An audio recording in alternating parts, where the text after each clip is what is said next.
superava de terra. 3 anos depois, a produção diária brasileira atingiu 500 mil de barris. Em 88, a nova Constituição extinguiu os contratos de risco. E o país comemorou importantes descobertas nas bacias de Santos e na Amazônia. Em 97, foi superada a marca de 1 milhão de barris por dia. E o monopólio estatal foi extinto. Mais de 40 empresas, entre elas gigantes como Exxon, Mobil e Shell, passaram a atuar no país. Obrigado a operar num ambiente de concorrência, a Petrobras virou internacional e passou a atuar nos setores de energia elétrica e gás natural. Quando você vê um projeto tornado realidade, eu sinto orgulho da luta do povo brasileiro para efetivar a Petrobras. Nos últimos 50 anos, a Petrobras tornou-se a maior empresa brasileira. Presente na cadeia de produção do poço ao posto. Ela domina tecnologia e conhecimento para exploração de energia. Obrigada a se reinventar após a quebra do monopólio, a empresa coleciona recordes de produção e faturamento. A holding Petrobras reúne 8 empresas que empregam quase 50 mil pessoas. É a terceira maior corporação da América Latina e 6ª maior do mundo entre as petrolíferas de capital aberto. Com um valor de mercado de 54 bilhões de reais, opera 270 campos de produção. 12% estão na Bacia de Campos, que responde por 80% da produção nacional. Em maio deste ano, foi atingido o recorde de 2 milhões e 43 mil barris por dia.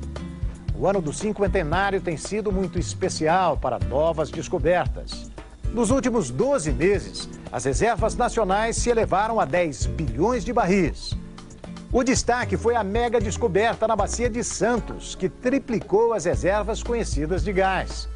Desde a extinção do monopólio há 6 anos, o poderio da empresa não foi sequer arranhado pela concorrência. Ao contrário, a Petrobras foi a primeira e é a maior multinacional brasileira. A empresa se expandiu tanto dentro como fora do Brasil. Presente em 11 países, sendo 7 na América do Sul, ela controla 16 refinarias. 11 no Brasil, 2 na Bolívia e 3 na Argentina. Com capacidade para refinar 2 milhões de barris por dia. É a empresa que mais exporta no país. E está prestes a exportar mais do que importa. Um feito notável para quem sempre teve na compra de petróleo a maior despesa com importações. Com mais de 7 mil postos, a BR é a maior rede de distribuição do Brasil. Conta ainda com 800 postos na Argentina e Bolívia. A Fronap, Frota Nacional de Petroleiros, é a maior do Hemisfério Sul e uma das maiores do mundo. Tem 59 navios e transporta cerca de 3 milhões de toneladas por ano. Na prática, a Petrobras trocou o monopólio legal pelo de fato. Perdeu exclusividade, mas ganhou liberdade. Como empresa multinacional, ela tem se mostrado que tem vocação para competir.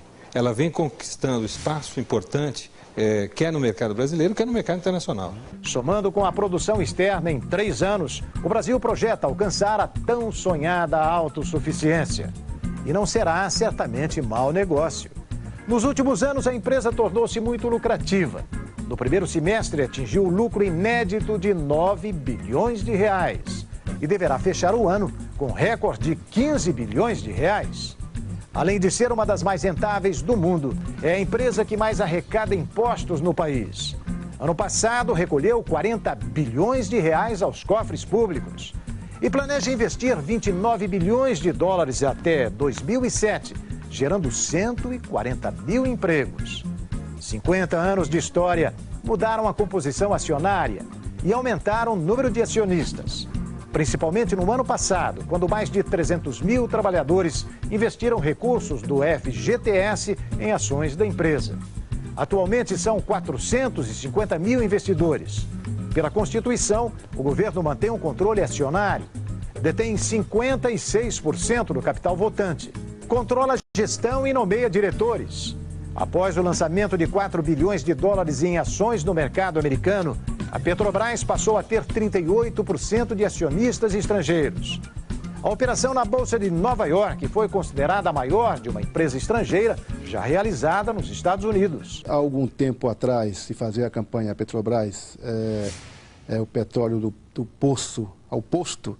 Hoje a Petrobras, e no futuro continuará sendo cada vez mais, é do poço ao posto, do poço ao plástico e do poço ao poste. Essas são as diversas visões e atuações que a Petrobras é possível se desenvolver. No próximo bloco, uma matéria-prima que a natureza levou milhões de anos para produzir se transforma em produtos essenciais à vida moderna. Pão francês. Será que a gente come petróleo? Daqui a pouco, as ilhas de metal, de onde são extraídos 80% do petróleo produzido no Brasil. E ainda hoje, a fábrica da gasolina dos carros mais velozes do mundo. O SBT Repórter volta depois do intervalo. Até já.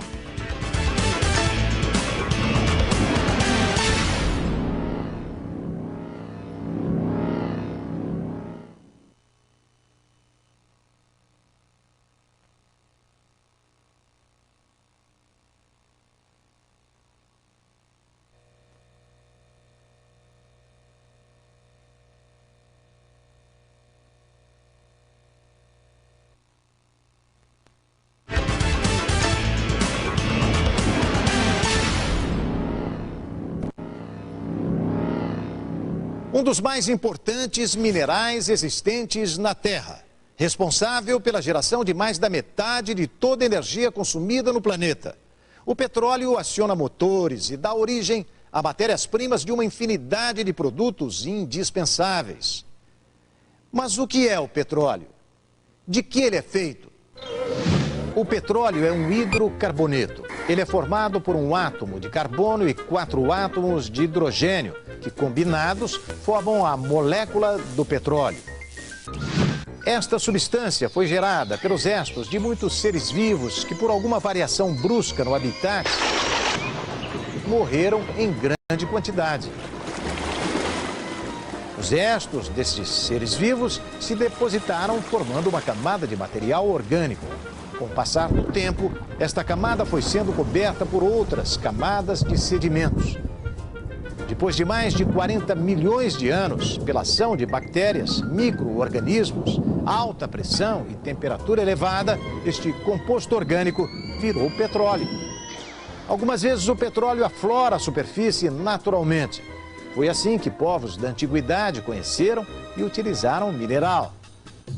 No Antigo Egito, o petróleo era usado para o tratamento de objetos de madeira, moradia, templos, túmulos, pirâmides e múmias. Gregos e romanos utilizavam petróleo como arma de guerra.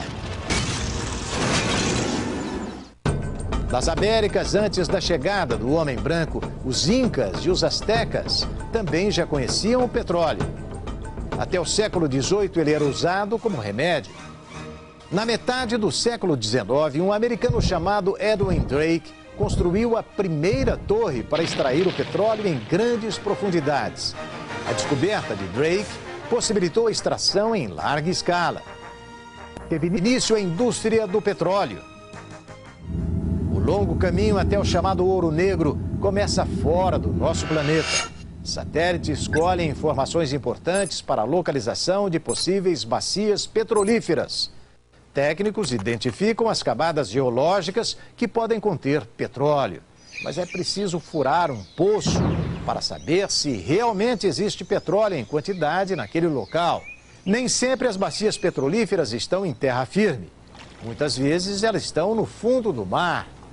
No Brasil, 70% das reservas estão localizadas no oceano, o que torna a perfuração e a exploração de poços uma tarefa muito complexa. Depois de bombeado, o petróleo precisa ser transportado até as refinarias. Esse transporte é feito através de quilômetros de oleodutos. Na refinaria Duque de Caxias, no Rio de Janeiro, o oleoduto termina em tanques iguais a este. Por causa do tamanho, são chamados de Maracanã. A partir daqui, o petróleo vai começar a ser transformado. E a viagem agora é por um mundo de alta tecnologia. Os segredo de uma refinaria é a temperatura. À medida em que o petróleo é aquecido, ele gera produtos diferentes. Nessa cadeia de refino, o primeiro derivado que sai é o gás de cozinha. Depois tem uma série de processos em cadeia que desdobram a esse até chegar, no caso dessa refinaria, a 53 tipos de produtos diferentes. Inclusive a gasolina, que sem corante parece água. As refinarias também produzem a nafta. Tem cheiro de gasolina. Esse líquido segue para a indústria petroquímica e uma parte vira matéria-prima para tintas e solventes. E a outra, gás. É algo que você não vê, mas esse gás também passa por um processo químico e vai se transformar num produto que com certeza você tem aí bem perto de você, o monitor da televisão. Vamos ver como é que na prática ocorrem estas transformações. Nós estamos numa indústria petroquímica na região do ABC, em São Paulo. O gás extraído da nafta é jogado aqui para ser comprimido. Desta máquina, o gás segue para um reator. Lá vai se transformar num produto sólido. Daqui sai a matéria-prima do plástico. Vamos ver.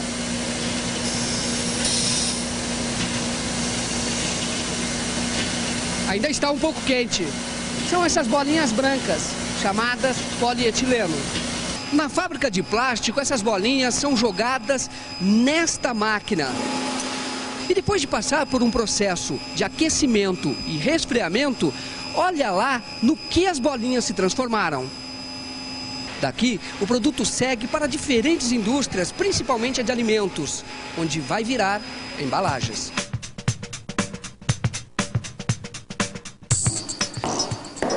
Aqui existe petróleo. É a casa da dona Maria do Socorro. O petróleo está no piso. Você encontra derivados de petróleo no piso, na cola, que vai fazer a aderência da cerâmica sobre o piso, no rejunte e na resina protetora, para dar um aspecto de brilho, de limpeza no produto final. Bom, a mesa é madeira. Eu não acredito. Será que a madeira leva petróleo? Leva sim. O verniz que você utiliza para proteger a madeira, ela é um derivado de petróleo. Um pãozinho, um pão francês. Será que a gente come petróleo? Comemos petróleo, sim. Na fabricação do pão, um dos ingredientes é um emulsificante.